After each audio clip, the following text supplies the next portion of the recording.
Hey guys, welcome back to another video. I know I've been gone for some time now, but that was because I was just busy with work and everything. But now we're back and we're better. And today we have a special fragrance review of Lattafa Teriaq Intense. I'm really excited for this one because it has a really interesting backstory and context. But yeah, let's get right into it. All right, so interesting backstory with this fragrance here. That is because the perfumer is, I don't want to butcher his name, but Quentin Biche, which is, he's worked on the JPG line, and it's really interesting that they're kind of doing crossover, and he made his own kind of creation with Lattafa. And it's interesting also what these Arab dupe brands are doing. Like my last video was on Lattafa, the Masamam Black Intense, that they're not inspired by or dupe of anything in particular. It's their kind of like own, you could say, private line. And it's really interesting that a big house like Lattafa is making their own kind of niche fragrances, but affordable niche fragrances.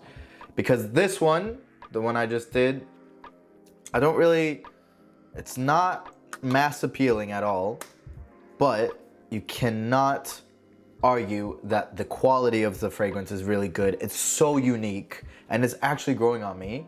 It's not something that I would wear, I would wear in very specific situations, but it is growing on me.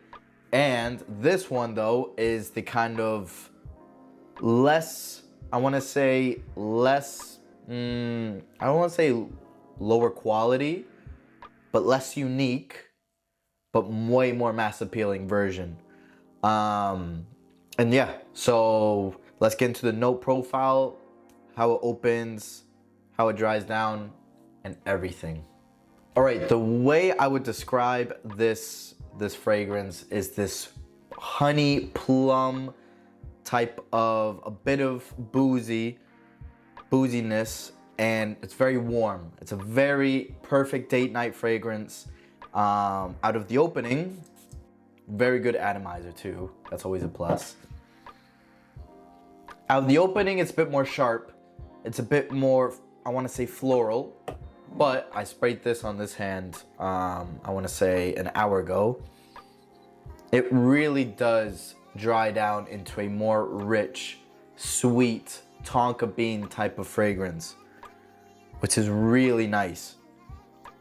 So yeah, I'm opening more floral, and then, as you dries down, you get more of that kind of plum, that liquor, and then that tonka beans in the background is just, oh, I love it, I love it, I love it.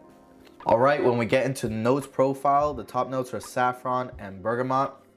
Middle notes, plum liquor, cinnamon.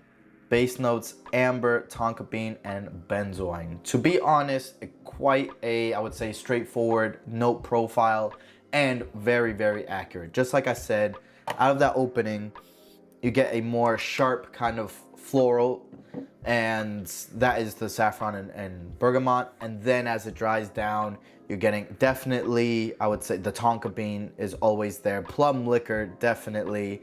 And then you also get that warm amber, a bit of that, it's like seasoned with cinnamon on top. It's really, really, really good. Seasons and occasions with this, it is a very good date night. I would say leans more fall and winter, obviously, because of that warm kind of profile.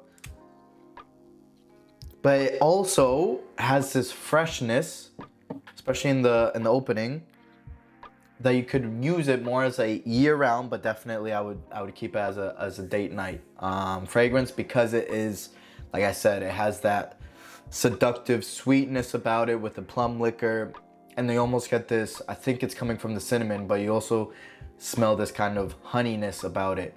So definitely could be used all year round, even though it leans more fall and winter. But date night is a very, or just social occasions where it's a bit more formal, and it's, I wouldn't say formal, it's a bit more seductive. It's very seductive. Now when we get into performance, this is where I've had this kind of, I don't know, it's a big question mark, because as you can see, I have used it quite a bit. Projection is very loud in the beginning. The projection is very loud. So you don't have to really worry about projection.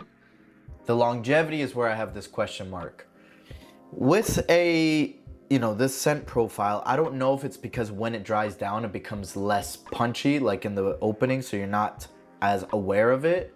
But it's inconsistent, so I don't want to give you say that this is beast mode, or I just feel like I've had mixed feelings about it, where there's some times where when I'm using it, and I've been using it for a couple hours, I kind of, maybe it's like I said, my nose gets used to it, but it kind of fades away and I don't smell it on myself.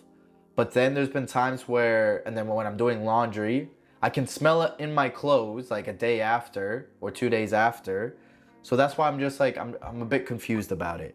So, but I would say the happy medium is the longevity is probably just about 6 hours. Nothing out of this world, but also it's not like a fragrance that, has bad longevity at all. It's just that I was a bit disappointed that if this had really good longevity, like beast mode longevity, this would be a perfect fragrance.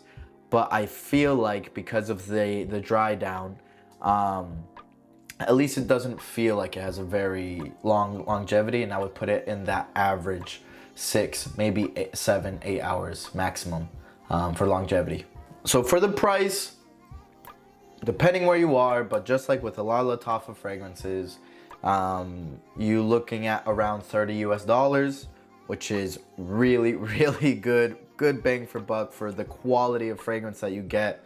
Especially that, I don't know about the quality as much as that scent profile is just so mass appealing. It is so sweet, it's so seductive. It's a really good deal. And that kind of leads us into the final recommendations and final thoughts.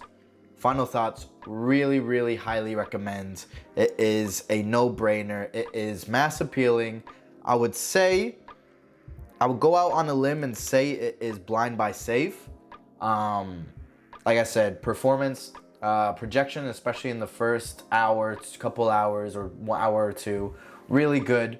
Longevity average, and price really good. And that scent profile, like I said, it is so addictive.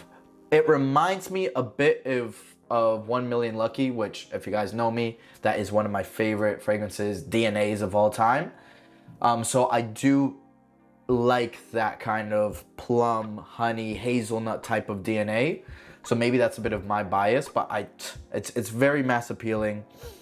And like I said, as a date night, you really can't go wrong. Anyways, that's that. Thank you guys for watching. I still have a lot of fragrances to go through. I'm a bit backlogged with everything now that spring is coming around. So I think I have a couple winter fragrances I want to just get out of the way. And then we can go into the fun spring, start getting more fresh, floral, whatever. Anyways, thank you for watching, and I'll see you in the next one. Peace.